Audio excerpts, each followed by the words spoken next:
Hi everyone, my name is Josh, and today I'm going to be ranking every single social strategy alumni who has appeared on an English language version of the Traitors.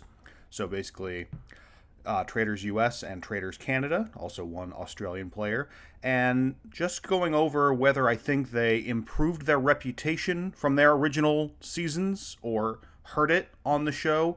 It's not just a ranking of their Traitors performances by themselves, because how they did originally and their original reputation matters a lot. So someone who played really bad on Survivor and then great on the Traitors will be higher than someone who played good on Survivor and then also played well on the Traitors. I'm going to start off with the people on the US version and then switch to the Canadians afterwards, because I don't want to spoil anyone who has seen the USA Traitors but hasn't gotten a chance to watch Canada yet. And conversely, I don't think there's anyone who has watched Traitors Canada but didn't watch the US. So we'll switch that up. And we're going to start off with USA Traitors Season 1. And obviously, we're going to start with the winner here. And I think this is an easy call, even though Sari Fields came in as the reputation of one of the best Survivor players of all time and probably the best to never win. That last part was important, that she had never won. And in this, not only does she win, but she wins in absolutely spectacular, dominant, incredible, often flashy fashion. Just a complete domination from start to finish. So the fact that she goes from very high already, but then greatly improves and is our first person in the top S tier says a lot about that. She's obviously appeared on other shows since then, but I'm just ranking where she was previous to the Traitors' appearance and then going into how they were perceived afterwards. So anything they did after the Traitors doesn't count, which will be more important with some of the other people. Next, we're going to go with Stephanie, and I think this is kind of tough because technically the last thing she was on before this season was, in terms of a big show, was Heroes versus Villains, where she was the second boot, so that wasn't very good.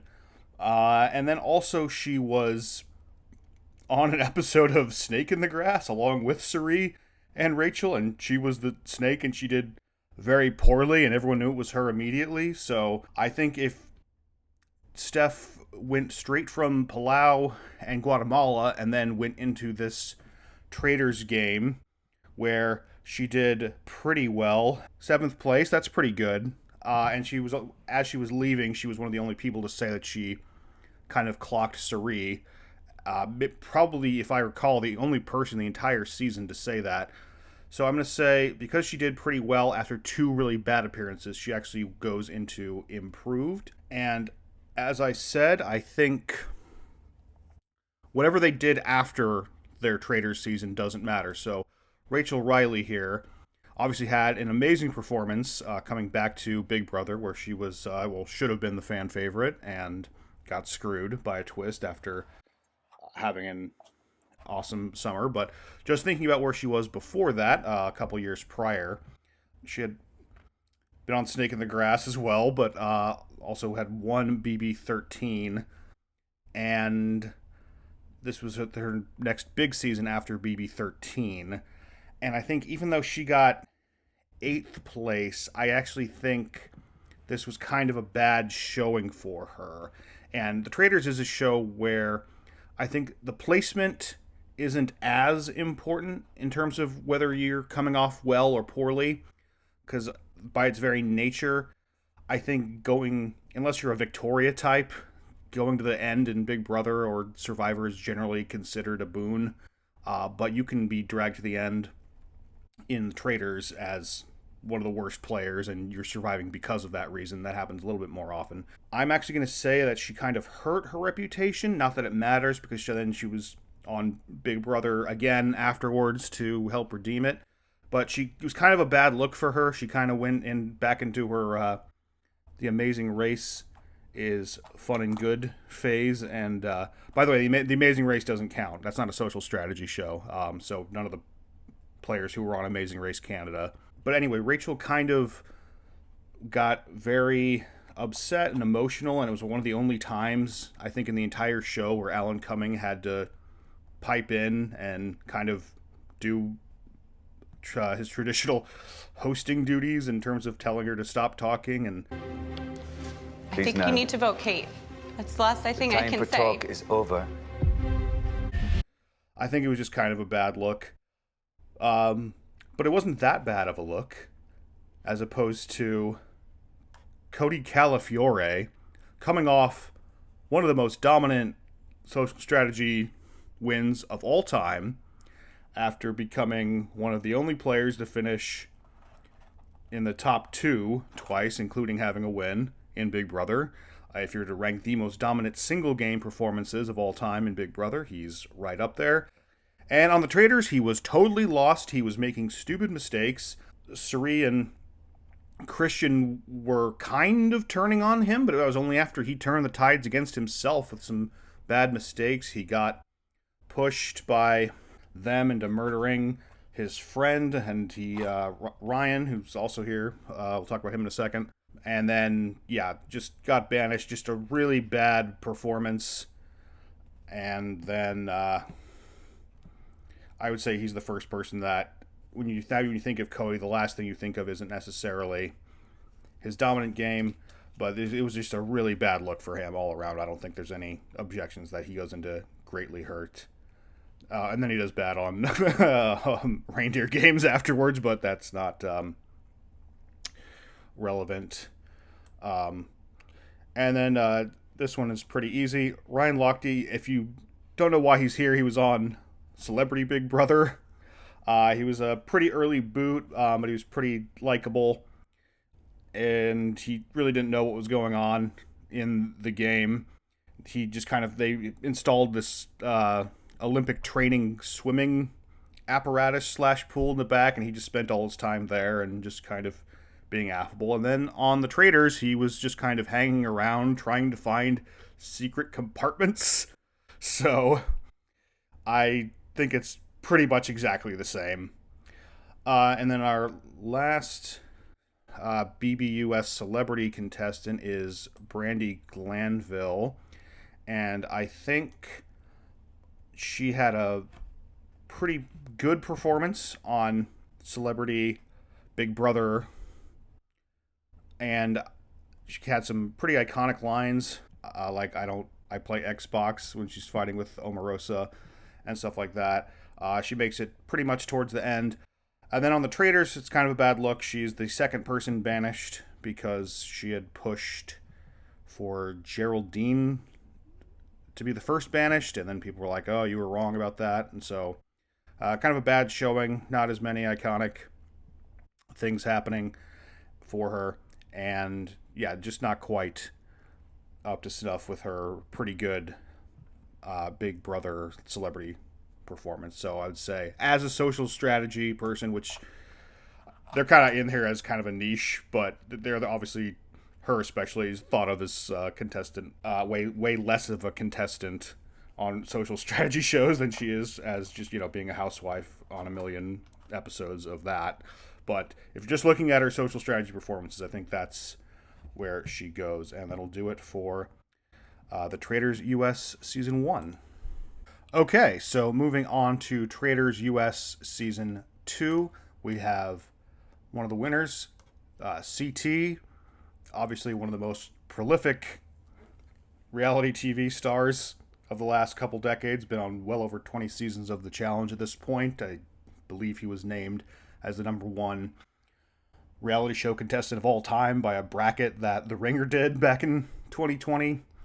So came in with a big reputation, coming off of 2 big challenge wins where he, in seasons 36 and 37, where he dominated the social strategy as well, not being sent into elimination, except for in one time in 36 when he wanted to go into elimination because he needed a skull. It's not worth getting into, but I would say despite that, going from those seasons into the Traitors, I would say he definitely improved by showing that he can win and be very good at this particular social strategy game. He had good reads. He knew to get in with Phaedra, and he also was a beast, just dominating all the challenges, winning all of their money, which probably wasn't a surprise at the time.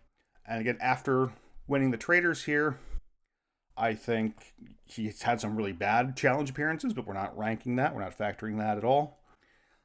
But yeah, going from the challenge to the Traitors, winning it, having some epic moments, having a lot of people being introduced to him for the first time who didn't watch the challenge, but were seeing this and were loving seeing him interacting with Phaedra and stuff like that. I think it was all good stuff. He had good instincts for the game, even though he's considered one of the GOATs of the challenge, showing that he could win this type of game as well, and having the instincts to get rid of Sandra at the final 5, for example. I thought that was a smart instinct, even though Sandra was a faithful. The epic ending, I think it was just all good for him, even though he was starting from a high place already. I do think it improved. But not as much as his co-winner here, who, if you don't know anything about the challenge, she was actually more of a name because of the real world. She never really made much of an impact in the challenge. She had a couple early appearances where she had a showmance with Mike the Miz and went home before the halfway point. And then she came back a decade later for 2 more appearances, one of which she made the final, the other of which she did some bad stuff and left early. And then a decade after that, appeared on the Challenge All-Stars. So, other than the one finals appearance in Battle of the Seasons, she was never considered by anybody to be a good challenge contestant, to be a good social strategy game player. And then so coming into the Traitors, where she pretty much dominates and is one of the best and most active faithfuls to win across all these different seasons, I can't think of anyone who's, if you just look at the social strategy by itself, anyone who really could improve more than this. Now, obviously, in terms of audience reception, she did have that controversial episode 2 where she targeted Peppermint, and people were very unhappy about that. But I feel, and especially considering some of the stuff Trishelle has done in the past, like on season 24 of the challenge, it's maybe not the best look. But I think overall, I think she had a good response to that on Twitter afterwards. And in terms of someone who was on a social strategy show but did pretty poorly 4 out of 5 times, to come here and kind of dominate from the faithful side of the game, I think is easily worth putting her in the S tier in terms of who had the biggest jumps. And then now, much like CT, someone who already had a pretty high reputation. Obviously, she was coming off of, Sandra Diaz-Twine here was coming off of season 40 of Survivor, where she didn't do quite well, but I mean, she had so many appearances by that point, it's kind of a drop in the bucket. And so I guess she was kind of starting from a low place, from season 40 being kind of her only bad Survivor appearance. I mean, not counting Australia, but she had an excellent showing on the Traitors, getting as far as she did with her reputation as being one of the 2-time Survivor winners is honestly incredible. So I think she can go in improved. She had an excellent game. She's the first one to really lay out the Traitor Angel strategy, just kind of on camera. And she definitely practiced that by befriending Phaedra so much, which is why she was shielded from murders for most of it. And then, she got to the end and she couldn't quite make it because CT suspected someone with this type of reputation probably should take them out before the end. But she was a fun character. She came across really well, especially in a season where some people didn't come across so well. I'd say that even though she was starting from a high place, she also improved. Unlike Parvati, who was kind of caught in a bad situation here with everything Dan was doing. She was kind of collateral damage for that, plus her reputation coming in wasn't so great. And she didn't do so hot on season 40 either, so she was coming from not the best place, but that was her first time, not making the final 6 in Survivor. So in terms of body of work, she was still coming in with a very high reputation. And obviously, I think a pretty poor performance in Traitors Season 2 puts her in the hurt reputation category. If you're a Parvati fan, luckily for you, she had 2 more appearances after this on Deal or No Deal Island, where she had a good showing, and then obviously Australia versus the World, where you know what happened there. So she's able to pick herself back up, but just going from her previous Survivor appearances into the Traitors Season 2, she goes down, but not as down as this man. And this pains me to say, but you obviously knew he was going in here. No one has had their reputation hurt by their Traitors appearance more than Dan Giesling, the most dominant Big Brother contestant of all time. Unanimous first place finish, followed by a second place finish with after absolutely dominating the game. Considered by many, including myself, to be the best Big Brother player of all time. And to be clear, he still holds that. Traitors is a completely different game.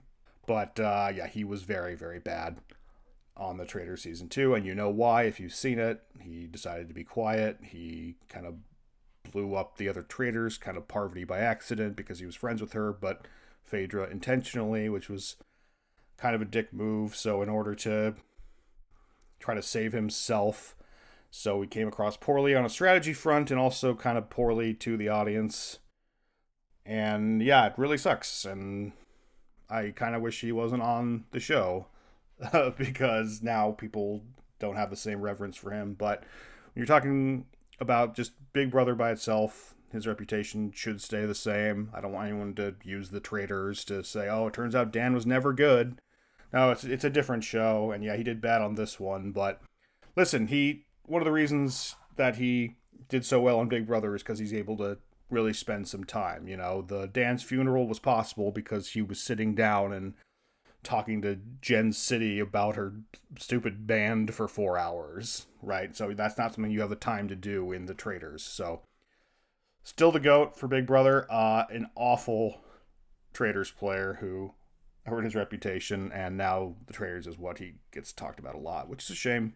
Janelle made it about halfway. Her previous 2 Big Brother seasons, she didn't do super hot on. She was a standout in BB All Stars, though, in terms of reputation and kind of being the shining star of that season, even though she went out pre-jury. I would say her appearance on the Traitor Season 2 was kind of pretty neutral, I think. I think it was kind of... She didn't really do anything spectacular, but it was also kind of funny how competitive she was and how she just didn't give an F and just went for the shield every time, no matter what, just super selfishly. And I think she was probably banished, if I remember correctly, banished more for being kind of a selfish, faithful, and also Dan feeling like he needed to turn on her. But I feel like, you know, it wasn't anything that anyone was super surprised by. Janelle was often kind of considered a dominant challenge performer in early Big Brother and kind of an iconic player more than anyone would be like, oh, she's a fantastic strategist or anything like that, if you've seen her early seasons. So I would say it's about what we would have expected, and she goes here. And finally, the person with, I am fairly certain, the most reality show appearances on this list by a mile, Johnny Bananas shows up, just kind of randomly gets murdered first by Dan. And I would say being an early murder, generally, it might not be that bad for your reputation in a lot of cases. I mean, just appearing on a show, kind of being the irrelevant first murder, I think is generally not a good look, to be certain. But I think there's ways that if you appear to be really good at stuff, and you can kind of get over being an early murderer. But I would say I need to factor in social media to some degree here. And Johnny really embarrassed himself, both on his podcast and in social media, by just ranting about how stupid Dan is and for murdering him and how it was unfair and how the world is against him. Poor Johnny Bananas with the most reality show appearances of all time. And I mean, I'm a little biased because I don't like Bananas, but I mean, I'm not that biased. I mean, I love Dan, and then I put him here. But I'm going to say that his little hissy fits put him into hurt reputation. So, and that'll wrap it up for Traitors USA Season 2. Okay, so now moving on to US Season 3. And I think Brittany Haynes, she made some mistakes, clearly, especially at the end, not forcing the tie with Danielle, but she wasn't exactly known as the greatest strategist in the history of Big Brother or anything like that. Not that she did poorly or anything, but in season 14 she was on track to do well before the Dan's funeral thing and Ian's immunity there. But I think that overall the Traitors was a good look for her, in addition to the fact that it's such a big stage for her and she got to make fun of Tom Sandoval and all the people like that, and so everyone got to see how funny and great she is as a character and a personality. And strategically, I thought she did all right. She was technically the last traitor remaining, even though she didn't start out that way. And yeah, I think overall, I'm going to say she improved because just making it that far while technically being a traitor was a good showing. This is maybe the hardest one that I have to consider today. Is I don't think you can say that Danielle Reyes improved her reputation, but the question is, did she hurt it or did she stay the same? And I think there's two different ways to look at it. Personally, as someone who was watching Big Brother 3 and Big Brother 7 and just was a huge fan of hers and really thought she was amazing, one of my favorite players ever. Loved her appearance on reindeer games, where everyone was giving her flowers during her exit, which, funnily enough, became a big storyline on this particular season. People didn't respond well to her on the Traitors. She started going after Carolyn for basically no reason when Rob is the one they had a grievance with.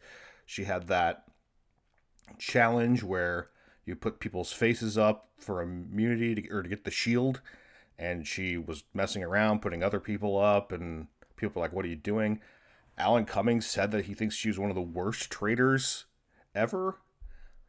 Not that he's an authority necessarily, not that he knows any better than any of the fans do or anything, but it's tough. I think overall, as someone who's a huge fan of Danielle, I was disappointed by how she was doing and what she was doing, especially the fighting with Carolyn and how unnecessary it was and how it hurt both their games and was also kind of a bad look for her. But then she made it really far. She outlasted every other gamer except for Brittany. Even though she was a traitor from the start.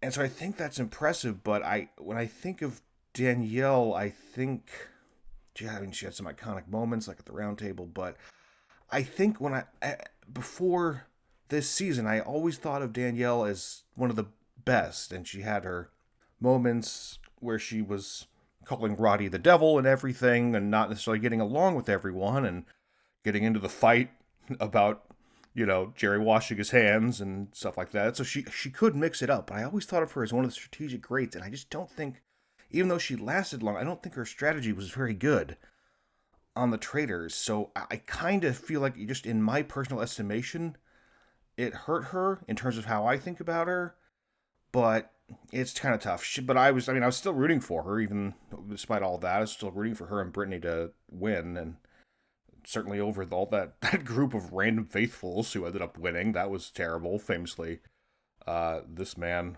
went on a rant about that. How boring that was that those faithfuls beat these two. So, I was still rooting for her. It wasn't as bad as Dan or Cody, but I'm going to say that overall it was kind of a bad look. I think Carolyn's pretty easy, even though she did worse than Danielle. I think she didn't last as long, but I think she really kind of became the star of the show for a little bit. And even though she was a traitor, she was kind of the protagonist, and Danielle was the antagonist for a while. And I think it was a good look. I think she remained undetected for a very long time. Some people might argue that Danielle was being kept around because some people knew she was a traitor or figured she might be from her reputation. It seemed like Carolyn was getting away with it until all of a sudden she wasn't. But I think having this big audience, and she's the first player who's not from multiple seasons of their reality show. Well, technically Derek was only on one season of Big Brother, but he had a reputation that was larger than that. But yeah, I think it was a good look for Carolyn. I think the audience watching Peacock all really liked her and was rooting for her against Danielle, and she had a good showing, even though she came up short just a little bit around the 75% mark. I'm going to say it was good. Now, Boston Rob was technically coming off of Deal or No Deal Island, which was a great look for him. He didn't win it, but he was the undisputed star of the show. It was a really great showing. Anyone who watched it would consider him the protagonist, far and away, no question about it. And on the Traitors, I would say he was unquestionably a villain again, an antagonist, and he's been on so many seasons of everything. But I do think, even though he only made it a certain way through, he did throw Bob the drag queen under the bus, and that was kind of in a way that made people suspect that was a traitor on traitor crime. I think Boston Rob's way of doing things, if he has his way, if he gets to do what he wants to do, is he controls everything that's happening at the round table. And I think this was an impressive display of being able to do that. And it was impressive that he could come in on this Peacock separate show and really run the game, do things his style, take control with all these personalities from reality and from Housewives and from all these other things. He was kind of the star of the show and running things in the game for as long as possible. And I would say that would probably put him in the stay the same category, if not for the fact that it was such a great opportunity for him. He started getting huge national commercials. He's hosting the podcast, the official podcast on Peacock for the season afterwards. I think especially all the commercials that he started getting, that was a good look. Also a good thing for Carolyn. She got to be in that Taco Bell commercial with Wes. So some of this is not just gameplay, but also it's just their reputation is kind of improved with some opportunities that they may have. So yeah, I'm going to say overall it was good for Rob in terms of, I think it was a very good thing for him and his household that he got to appear on the show. Moving on to Derek Levasseur. Now, I was proud of Derek for agreeing to come out and do this, because the knock on him had always been he played arguably the most dominant Big Brother game of all time, and so he belongs to be in the conversation with Dan and Will as one of the GOATs, but the only knock is he only did it once, and he was probably supposed to come back for BB22 All-Stars, but people think that he was kind of afraid to, because he wants to have his first game stay on that pedestal and not come back and risk it again the way that Dan and Will did. But being on this show, it is a different show, but I think it was a good thing that he made another social strategy game appearance. I think that gives him some points right off the bat. What knocks him down a little bit is the fact that he had that horrible rant about, oh, you're swearing too much. People who swear a lot, that means that you're a traitor because you're lying, because you're swearing. even though everyone who knew her knew that she swore all the time. That was really bad. The one thing that redeemed that, though, is the fact that he was so right about Rob in particular. Especially, he knew he came in with Rob and Wes, and somehow he knew, like, with 100% certainty that it was Rob, because the way that things went down with Rob banishing Bob the Drag Queen, and Wes could have easily, from a meta perspective, been the one of the three chosen as the traitor. He was just on House of Villains. Like, that's someone you would want to choose as a traitor. So, but the fact that Derek knew 100% that it was Rob and not Wes, and had some other reads.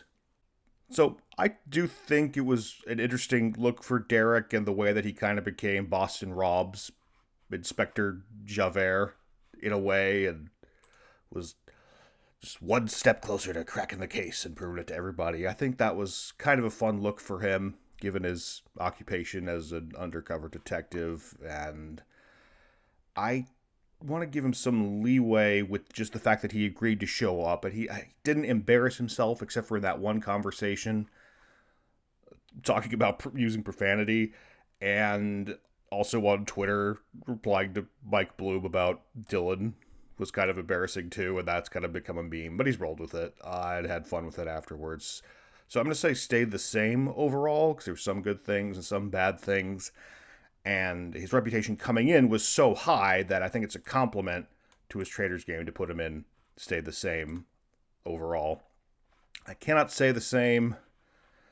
All my favorites, Wes, Daniel, Dan, someone coming up in a minute, not having great showings, other than the Suri, of course. Wes was coming off of House of Villains. He was chosen as a faithful, which was just kind of a result of how crazy this cast was with social strategy gamers. For those who don't watch the challenge, Wes has been on over 20 seasons. He is kind of a villain, but oftentimes when he's with Johnny Bananas, he's the lesser of two villains. He's my preferred choice, obviously, because I love him and I hate Johnny Bananas. So it was good that he got to be in most of the season, or at least right around half of it, 7 episodes. So I was glad to see him, but he did have some bad looks at the round table in particular. He was mostly teaming up with Derek to try to take down Boston Rob, because they knew it would clear their names, since only one of the 3 Cage Boys was going to be it.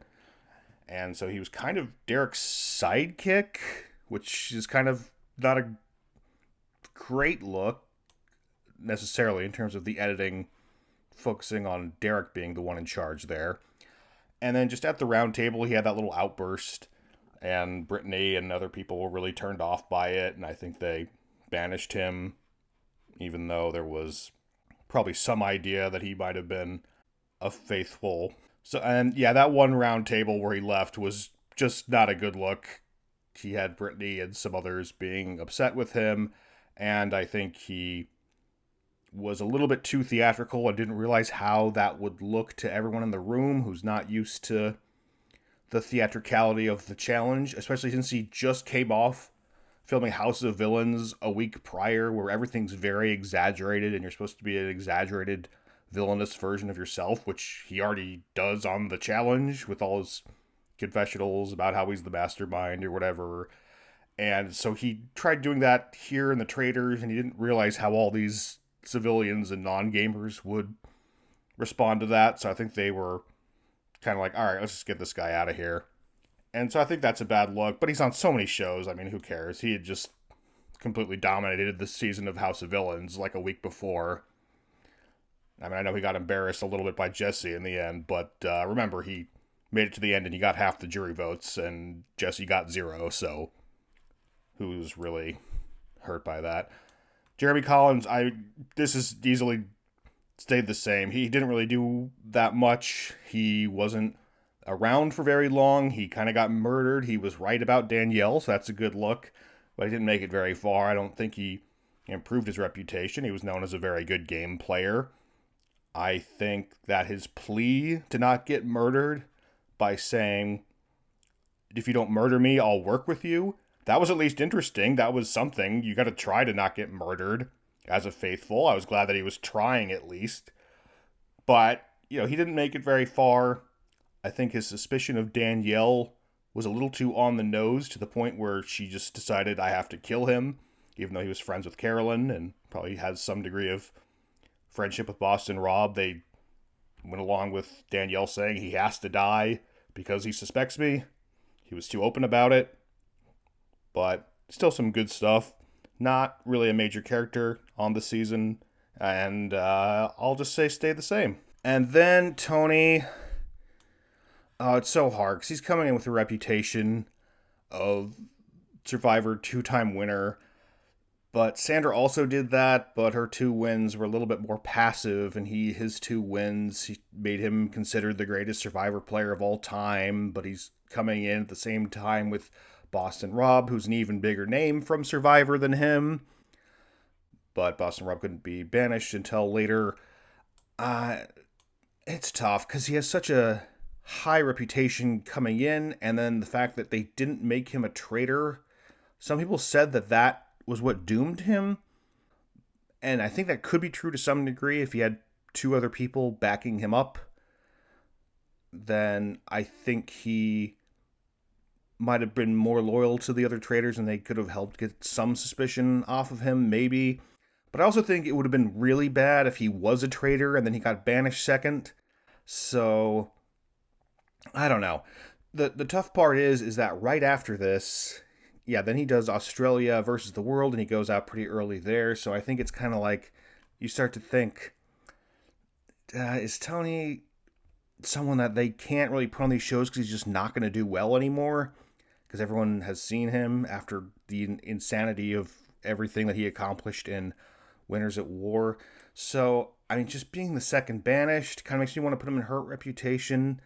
But also, I think some of that is because doing this and then going on Australia versus the world and going before the halfway point in both of those seasons kind of hurts him. But then I'm not factoring in anything happening after the Traitors. So I mean, just going on the Traitors itself and him getting banished second, I wasn't necessarily like, oh, this is such a bad look for Tony. He did really poorly. He was kind of like, well, they kind of had to do that.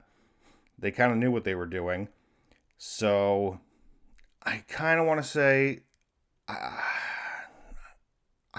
stay the same. And part of my justification for that is the fact that, at least as a character, he was still really funny. I think calling Boston Rob a sellout was really hilarious. I'm a faithful.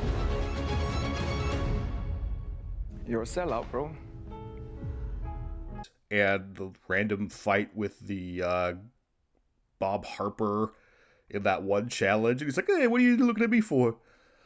Was pretty funny too. The thing that was really great, though, that Tony did this season wasn't on the actual show, but in the Traitors Uncloaked episode afterwards, where he was with Chanel Ayan from Real Housewives of Dubai, who got murdered in that same episode.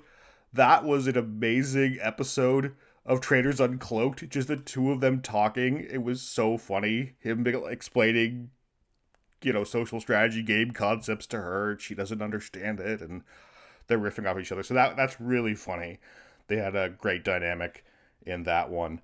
So, stays the same as in terms of everyone knows he's a great character. Maybe hurt a little bit as a strategist because he couldn't figure out a way to make it out of episode 2 when Sandra could with the same thing on her. So I could be easily talked into putting him down at a hurt, but I'll stick with that for now, and that'll do it for US Season 3.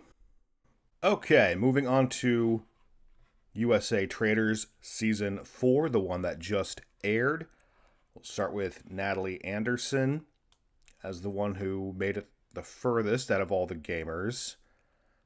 Out of all of them, I think she did all right. I think that there was some good stuff and some bad stuff. I think it was pretty impressive how far she lasted in terms of being the final gamer when everyone else was gone at the halfway point or way earlier than that.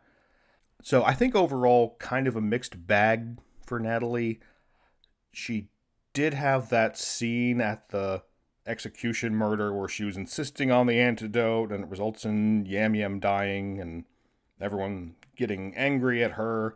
The edit was a little weird with her because it seemed like she was under suspicion for that, but then a couple episodes later, she's being talked about as someone who has no suspicion, and the episode after that, they said they do have suspicion of her. She was loyal to Rob R., but then realized that that meant that he was a traitor when she talked to Tara, and she stayed going after him while the Olympians backed off. So I think the fact that her last round table was her being completely correct and also not, well, she voted for Tara because she was mad at Tara, but she was arguing that Rob was the traitor and was mad that Tara and Johnny weren't backing her up on that. So the fact that she was correct and she kind of knew it was correct even though Tara told her in the first place, but then Tara backed down and Natalie showed a lot of fight. And I think that's good. And if you know her from Survivor, you know, she got in a fight with John Rocker, so and she got in a lot of fights on The Amazing Grace, so and apparently got into tons of fights on The Edge of Extinction as well, and Survivor's Winners at War, which might have potentially cost her the win there. So it's not really surprising that she was getting into fights, but had some good instincts, some good reads, and made it pretty close to the end, basically almost made it to the finale.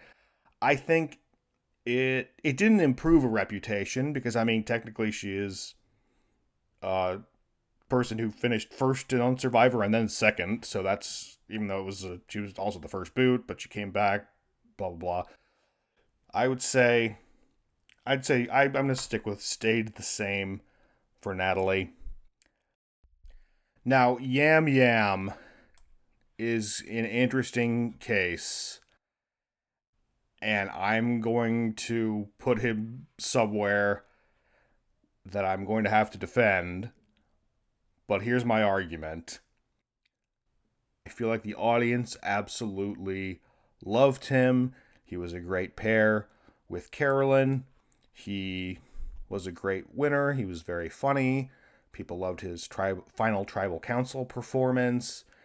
And he was just good buzz about Yam Yam in the air among the social strategy, reality TV community. They all had positive feelings towards him. And now, after the Traitors, I think everyone hates him now. I really do. I kind of hate him now. The way that he was being called out. If it was just social media stuff about him being the guy talking bad about the other gamers and selling them out. If it was just that, it was never on the TV show, I don't know if I could justify. I'd probably put him here, but not here. But he got called out for it in the reunion. And the other thing is the casuals don't like him either because they thought that at the Black Banquet, him screaming was bullshit. And I think he could have gotten away with that in terms of the casual response if it was someone that they liked more, but I don't think anyone liked him. And I don't think the cast members liked him either. I remember seeing interviews where, you know, Candace and some other people said that, you know, they love Rob C, but they hate Yam Yam. And it just seems like he didn't do himself any favors. Even though he made it to the halfway point, he made it way further than these three. I think the general audience dislikes him now after really liking him in Survivor 44. So this is about reputation at the end of the day. It's not like he did anything great strategically. I mean, he got into all those fights with Michael Rappaport, so that was, I guess, maybe that's a good look because everyone hates Michael Rappaport, but it was also kind of like you should just be ignoring him. You shouldn't be clapping back at him, which he was also called out for in the reunion. I think he's the only faithful that greatly hurt his reputation. I really think so. And these guys, I'm just going to really quickly, I mean, Tiffany, I'm going to stick here and stay the same. She was playing all right. I think it was fun to have her on the season. It was just Eric was convinced about something stupid, so they kind of had to get rid of her because one of the faithfuls has his magic ears, and it was just kind of a bullshit thing where she was screwed over, and people who were watching it were kind of like, okay, yeah, she got screwed over for some stupid stuff, and she got to say some stuff on her way out, so she's going to stay the same. Rob Sesternino is tough to rank because when he was shown before getting murdered second, he was completely right. And sometimes I think being kind of a early murder, you can kind of get shafted by the edit. He was being shown all the time, being correct about the conga line and the murder in plain sight and working with Tiffany. And it was kind of a surprise when he got murdered because it seemed like they were really setting him up to do well. Now he has a good reputation from obviously playing 20 years ago. He's technically coming off of All Stars, so where he did bad, but that's so long ago, and he has, 16 years of podcasting is what people know for him most recently.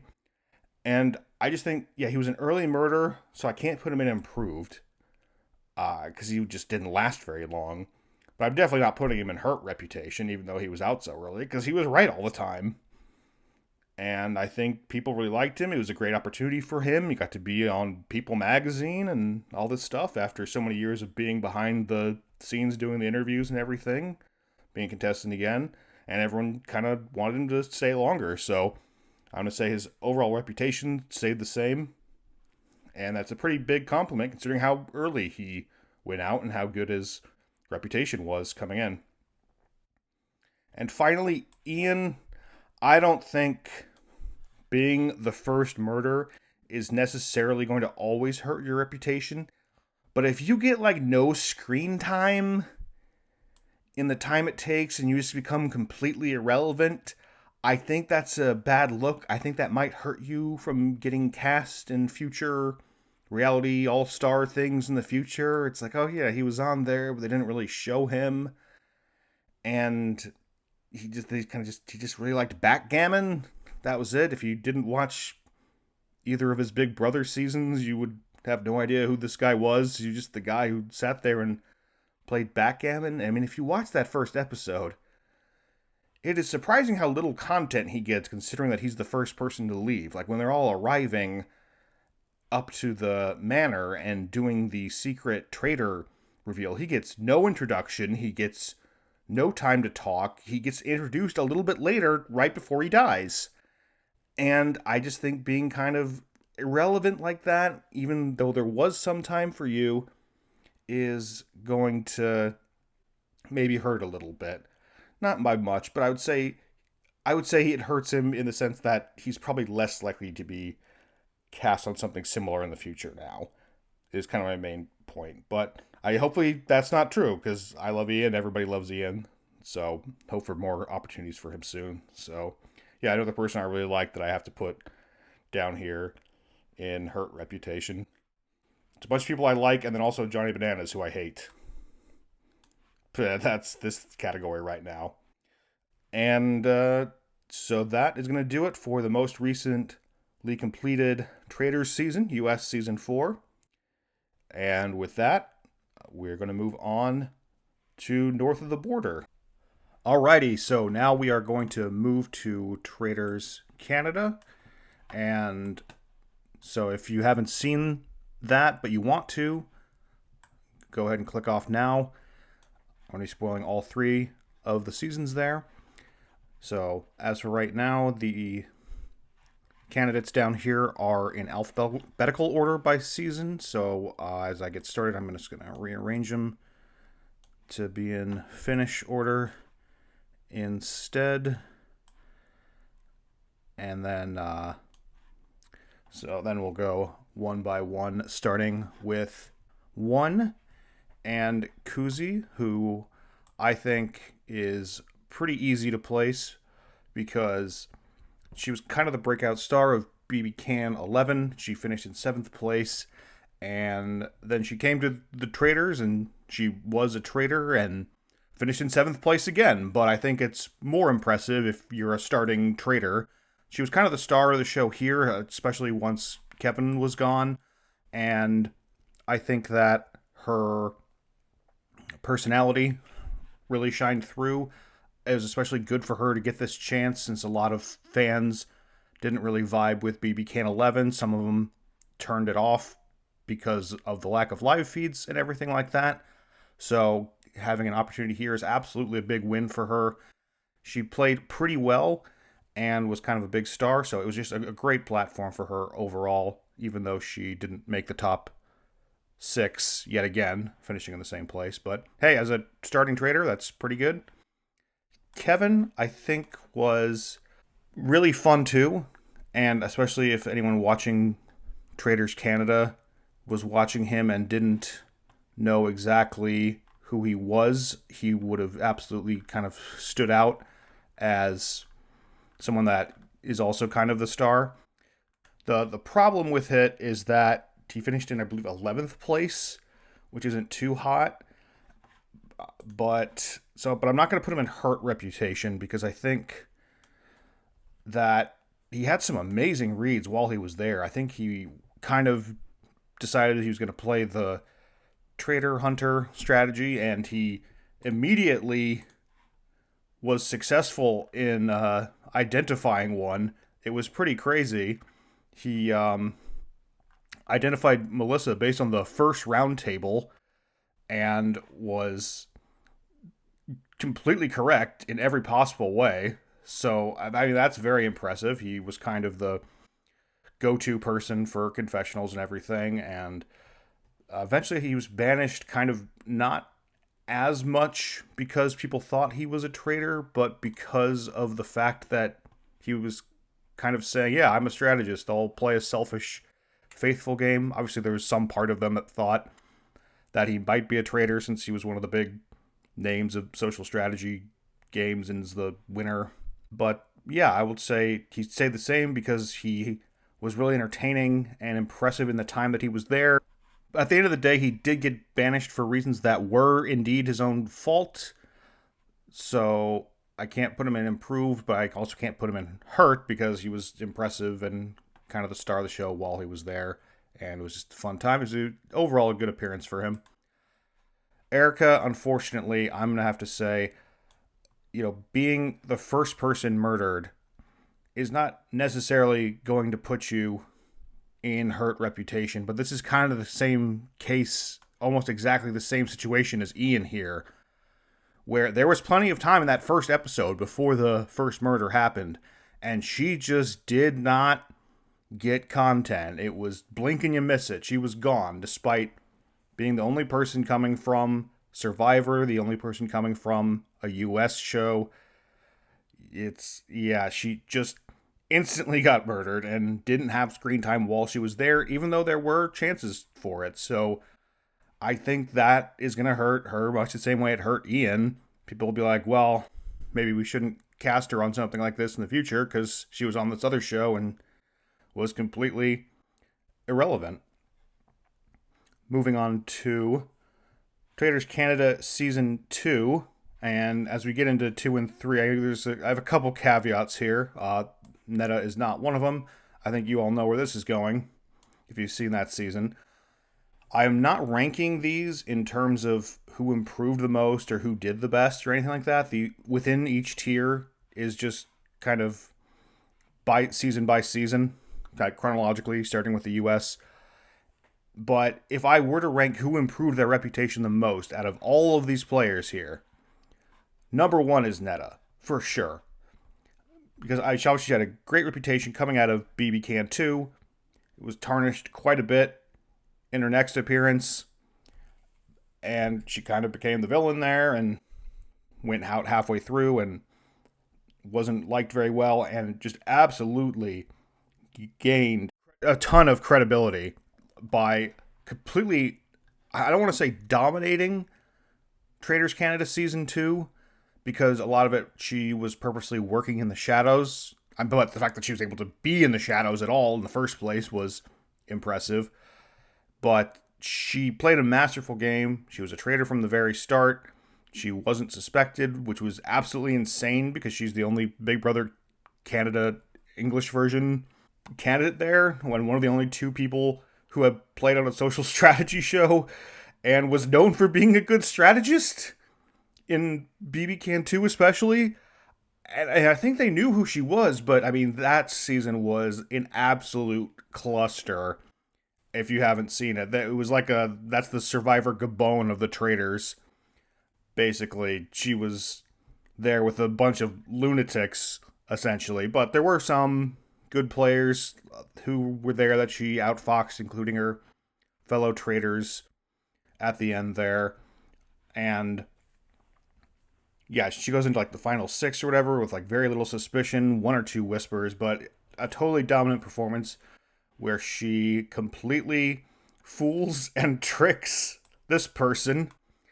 And so with her and with Coco here for the next season, I'm going to have to obviously start by saying I have obviously not watched Big Brother Celebrities Quebec. I don't speak French. I wouldn't be able to watch it under any circumstances, pretty much. So what I've tried to do is gather data about how they did in their respective seasons from people who have been able to see it up in Canada. And from what I understand, Antrana here in Celebrity Quebec Big Brother got 4th place, was known as more of a character, and did all right for herself there.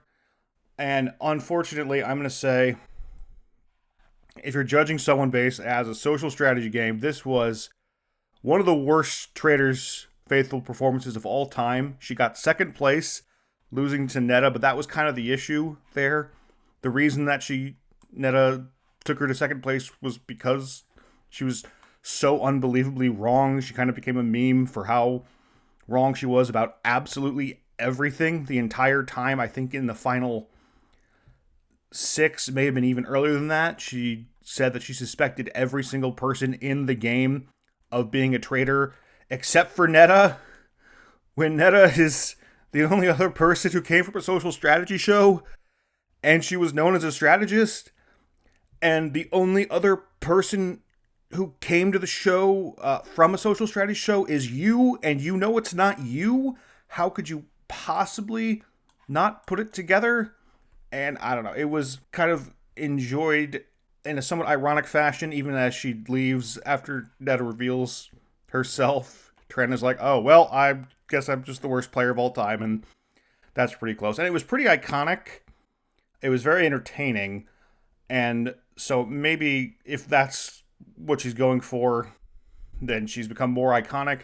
But at the end of the day, it's kind of a social strategy game ranking, and she had one of the worst performances in all of Traitors history, basically, from the Faithful side.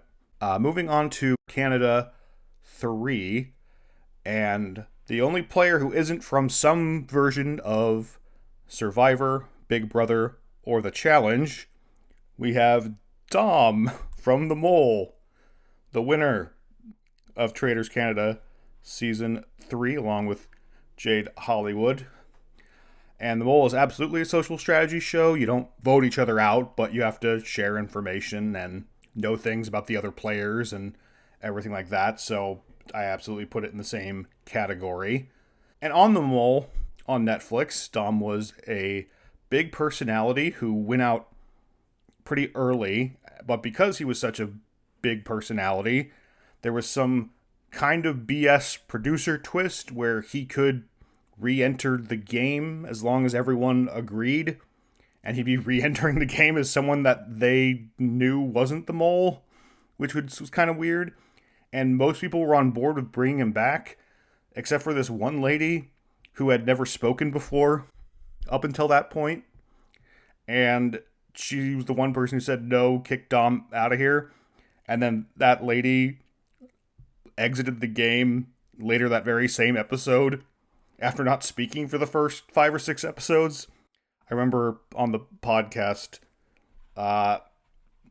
Rob here watched it, and he was furious about that, about this lady who came out of nowhere. But anyway, that's just a little side story about Dom on The Mole. He was kind of, a fun, goofy guy. And then he went on to do all those other Netflix dating show seasons, which don't count. I haven't seen those. That's what he was billed as being from, more than the mole. So I don't know how his reputation was on there. Obviously, it's not a social strategy show, so it doesn't really count, but it's pretty obvious that he's going into greatly improved from that, small appearance on the mole where he left a quarter of the way through, and then going on to being the winner.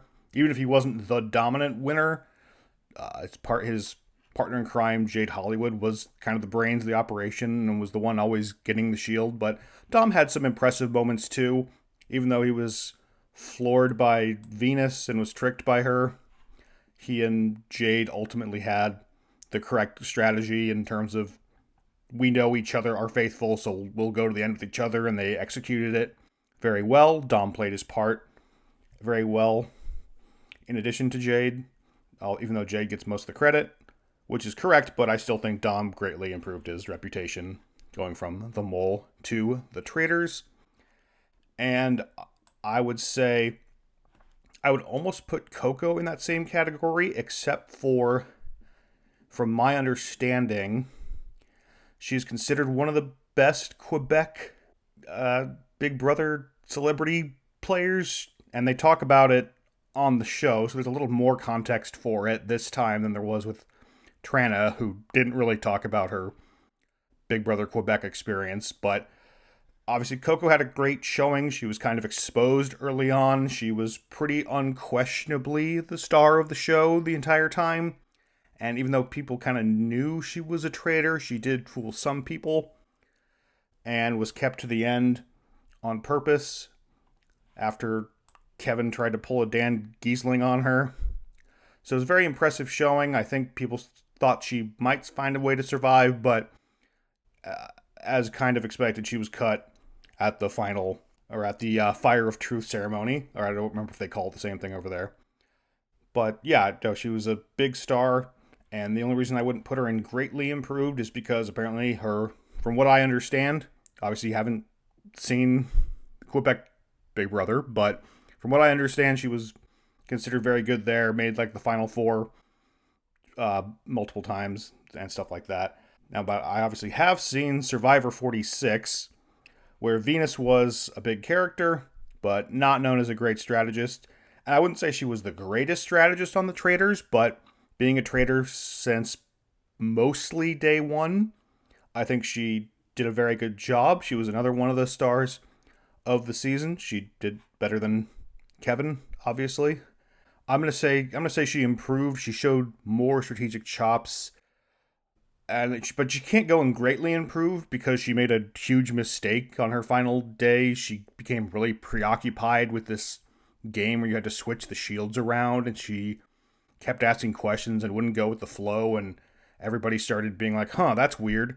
And so she got banished pretty much for that. I don't know what she was thinking there. But in either case, I think it was an overall good showing. Made it pretty far.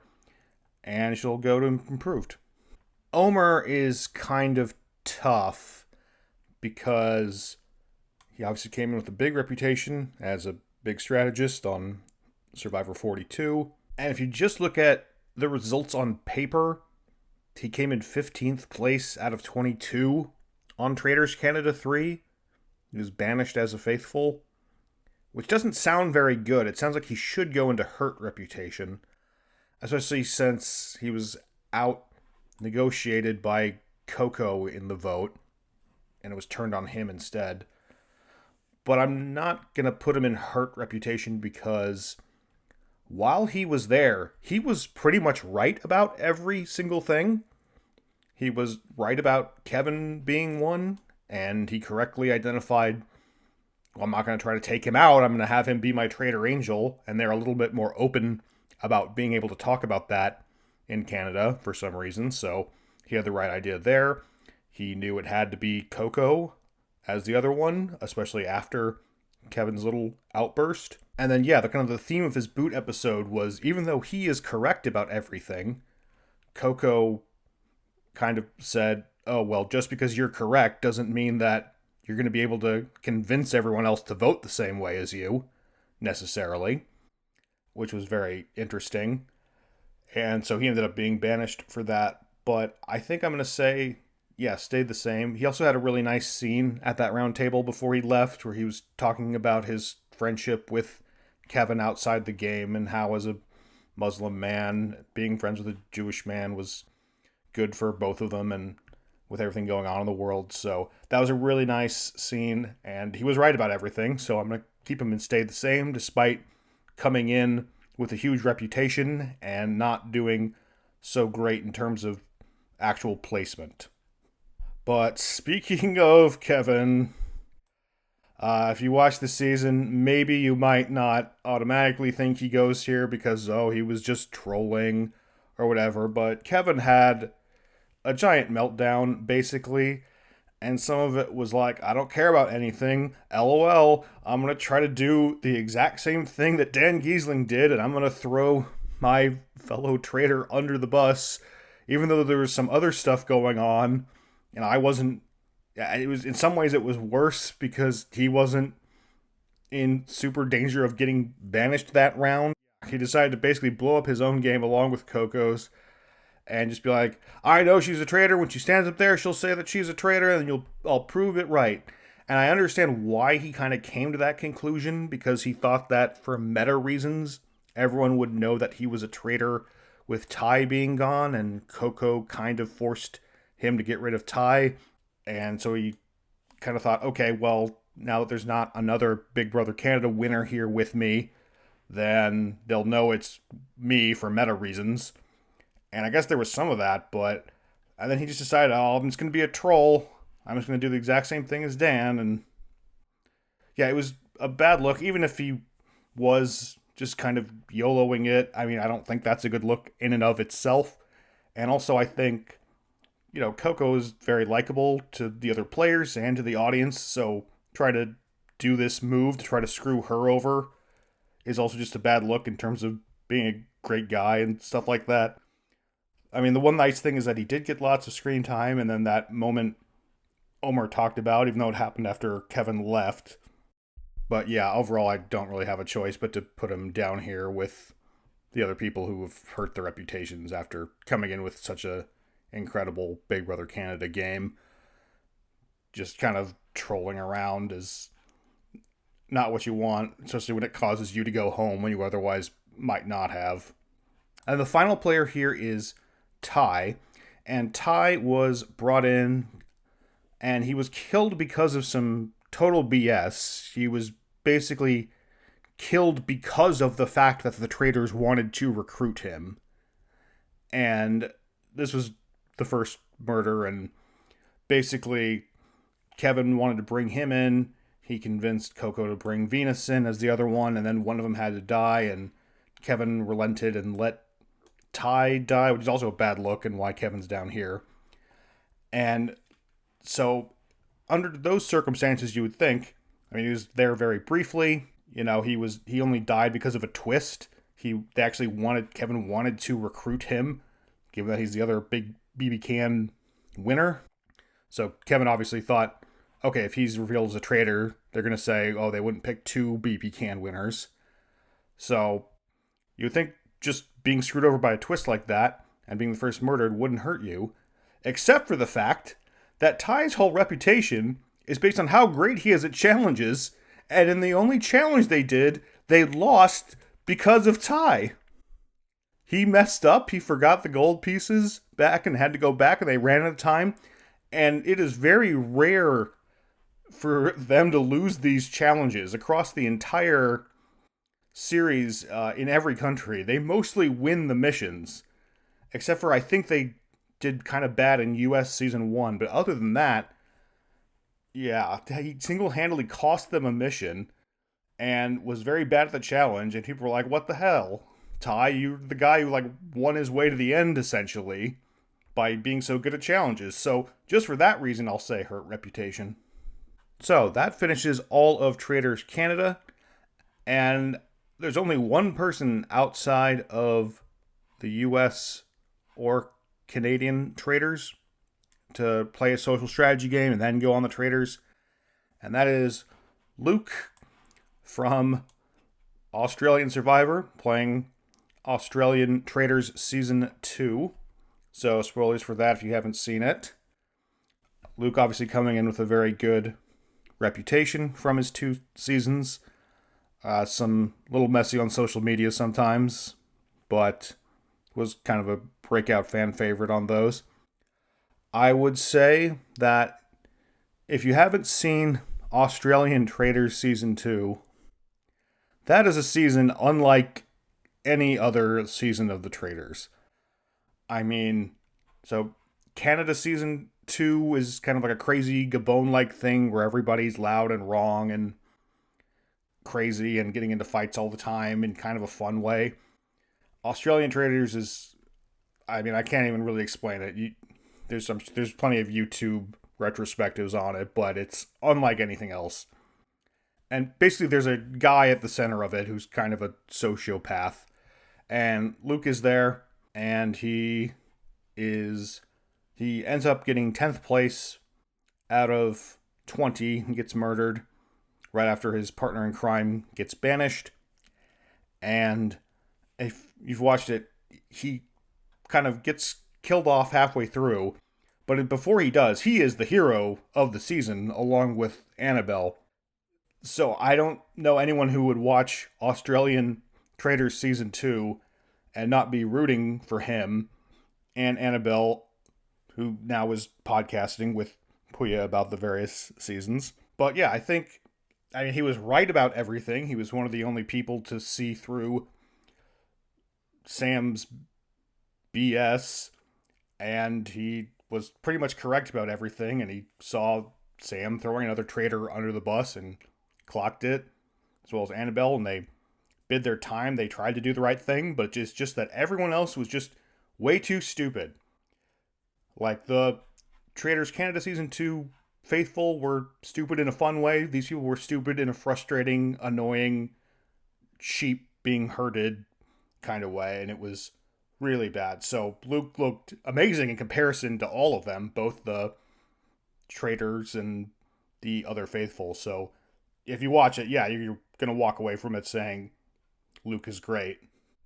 Australia versus the world, not so much, but just from Traitors Australia 2, Luke absolutely goes into improved. All right, so that wraps up the entire list across the 3 countries, basically, out of what airs so far.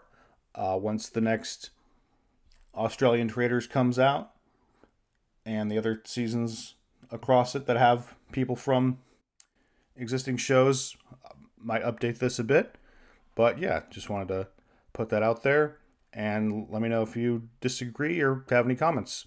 Thanks so much.